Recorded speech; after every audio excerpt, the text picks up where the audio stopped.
Jeremias, capítulo 18. Olha para mim, Senhor, e ouve a voz dos que contendem comigo. Versículo 19. A arte de transformar barro ou argila em objetos é um dos mais antigos ofícios e um método utilizado para diversos fins desde então.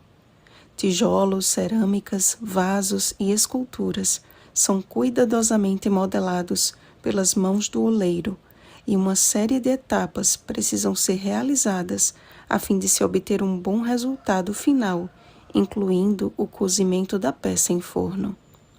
Enquanto observava o trabalho do oleiro, Jeremias ouvia as palavras do Senhor e percebia em cada processo o cumprimento dessas palavras no contexto em que estava vivendo.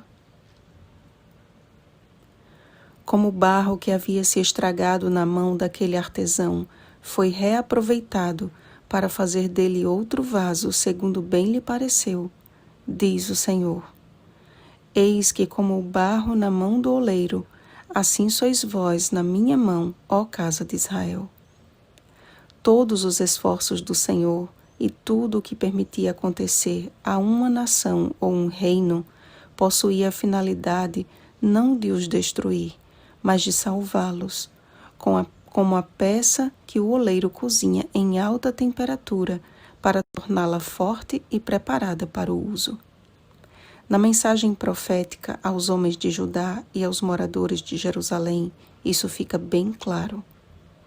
Se a tal nação se converter da maldade contra a qual eu falei, também eu me arrependerei do mal que pensava fazer-lhe. Convertei-vos, pois, agora, cada um do seu mau proceder, e emendai os vossos caminhos e as vossas ações. Um coração endurecido é aquele que rejeita os planos de Deus a fim de andar consoante os próprios projetos.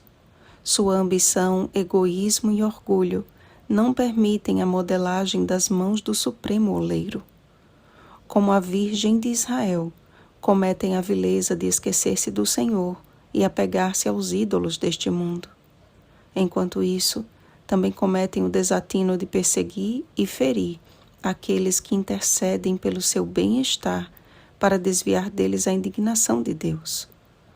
Olha para mim, Senhor, e ouve a voz dos que contendem comigo. Foi o clamor de Jeremias diante da profunda tristeza de ser maltratado pelo seu próprio povo. Exposta à fraqueza do profeta através de suas lágrimas e rogos, seus inimigos descobriram a forma mais eficaz de atingi-lo. Firamo-lo com a língua e não atendamos a nenhuma das suas palavras. Certamente, Jeremias era constantemente afrontado e humilhado com palavras de maldição e com o descaso daqueles que o ouviam. Coisa sobremaneira horrenda cometeu aquele povo, bem como tem cometido a geração atual. Notem que o Senhor chamava os seus profetas em tempos críticos, quando as pessoas haviam rejeitado seus ensinos. Ou seja, se tão somente a humanidade houvesse dado ouvidos às leis estabelecidas por Deus para reger o mundo, não haveria necessidade de levantar profetas para corrigi-la.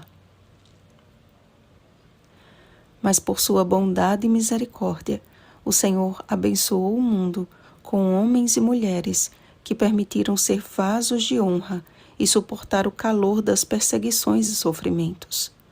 No momento mais crítico da história deste mundo, Deus não nos deixou sem a orientação profética. Através de uma mulher frágil e humanamente incapaz de suportar os reveses de um chamado tão grandioso, as palavras de Paulo se cumpriram. Deus escolheu as coisas fracas do mundo para envergonhar as fortes, a fim de que ninguém se vanglorie na presença de Deus. 1 Coríntios capítulo 1, versículos 27 e 29.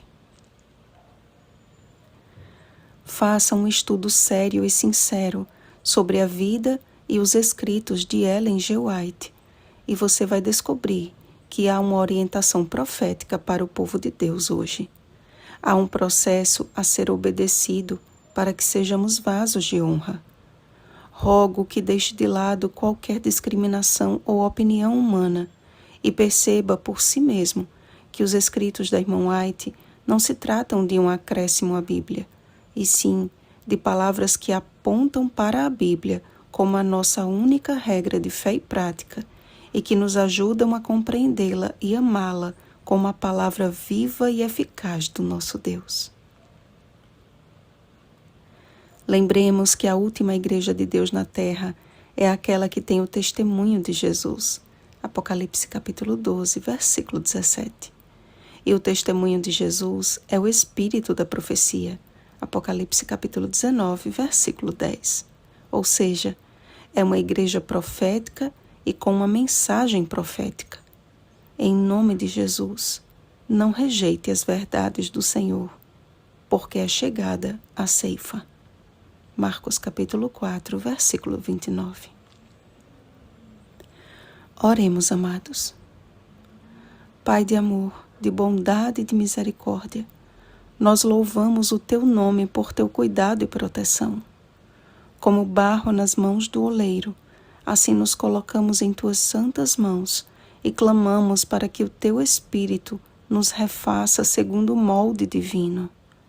Livra-nos do pecado da língua e de rejeitar a Tua palavra através dos Teus profetas. Santifica-nos na verdade, Senhor. Em nome de Jesus. Amém. Vigiemos e oremos. Bom dia, barro nas mãos do Supremo Oleiro. Oremos pelo batismo do Espírito Santo. Oremos uns pelos outros. Rosana Garcia Barros.